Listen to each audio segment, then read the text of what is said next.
Let us start with the environmental impact of tannery effluent.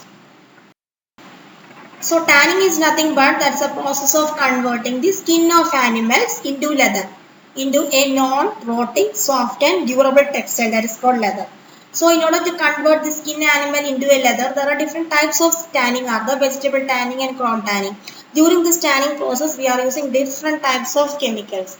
So the effluent, that is effluent means the waste water that is coming out from this tanning industry contains various toxic chemicals which is very dangerous to the environment, for it is very a threat to the human life and animals.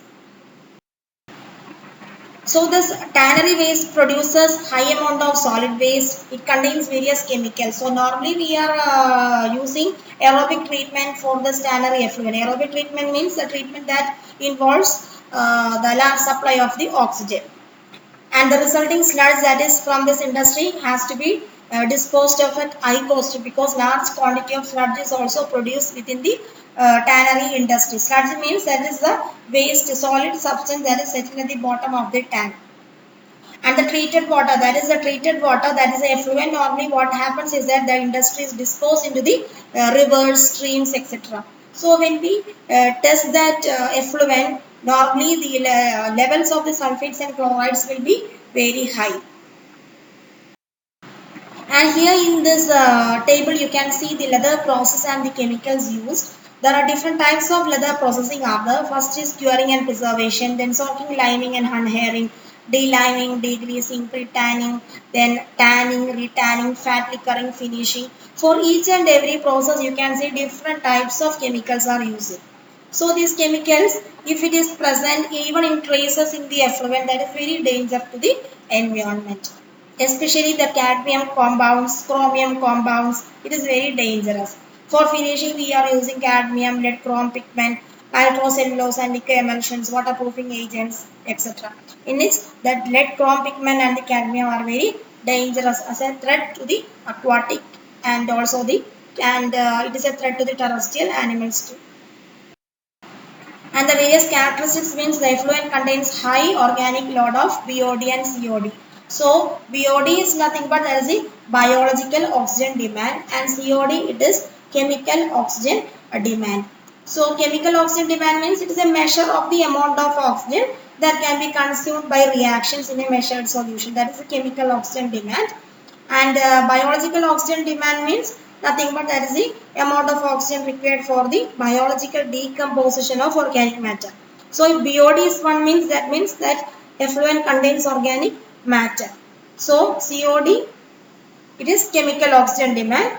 It is a measure of capacity of water to consume the oxygen during the decomposition of organic matter and oxidation of inorganic chemicals such as ammonia and nitrate. So always this effluent contains high value of BOD and also COD. So normally after treating in the plant, the effluent can be disposed into the water body. So before disposing of that effluent, we have to test that certain parameters whether they are within the limit of the pollution control board standards. For example, BOD should be 30 milligram per liter and COD should be maximum 250 milligram per liter.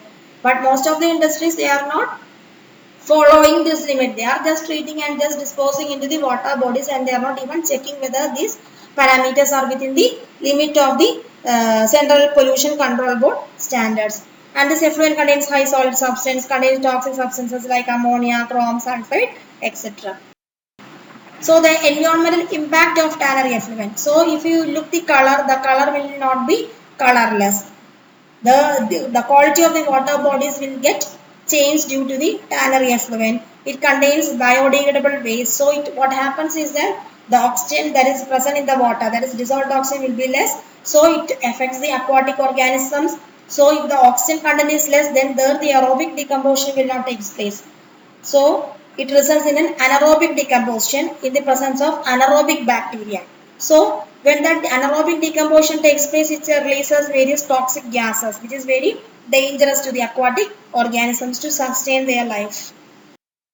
So more than 250 chemicals are used for the leather production. It contains toxic organic chlorinated phenols, toxic pollutants such as sulfides, magnesium, sodium, cadmium compounds, chromiums, then nickel, salts, mineral salts, then solvents like grease and oil, etc. So different chemicals we are using for the various processing used in the leather, for the processing of leather. And normally this effluent will be more rich in nitrogen. So if you are disposing that effluent into the water bodies, what happens is that nitrogen is required for the plant growth. So the water based plants and algae will grow rapidly, and it affect the waterways. The waterways becomes clogged, and the flow is also get impaired due to the large growth of this algae. And the chloride that is present in the effluent. Effluent means there is a wastewater after treating that is coming out from the plant is known as the effluent. So that effluent contains, if chlorides is present, then it inhibit the growth of the plants.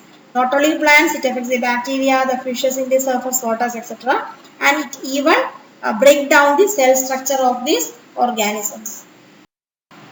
And the sulfide content that is present in the tannery effluent pollutes the water bodies. The hydrogen sulfide that is emitting due to the anaerobic decomposition creates headache, nausea, etc. And from the industry also, the hydrogen sulfide gas that is emitting, it is of headache to the workers also. It is very dangerous, and the workers has to wear the personal protective equipments. And the chloride contain that increases the salinity of water. So if the water is saline, then it affects the yield of the crops. And another disadvantage is that if the normally that effluent contains thin layer of oil and grease, etc. So if that oil and grease, if it is there, if that tannery effluent, if it is disposed into the water bodies, what happens? If the effluent contains oil and grease, it floats on the water bodies, it produces a scum. So when a scum is produced, the sunlight will not enter, penetrate, it won't penetrate deep into the water. So what happens is that the amount of dissolved oxygen, because the contact between these water bodies and the atmosphere will be reduced due to this scum that is produced on the top of this water bodies. So it reduces the dissolved oxygen content, which is a threat to the aquatic ecosystem. So even in low concentration chromium, toxicity is very dangerous. It affects the food chain of the fishes. It affects the photosynthesis process of the plants, aquatic plants. Then dichromates present in the effluent, they are very toxic to this fish life, since because they penetrate deep into the cell walls, and it affects the organisms too.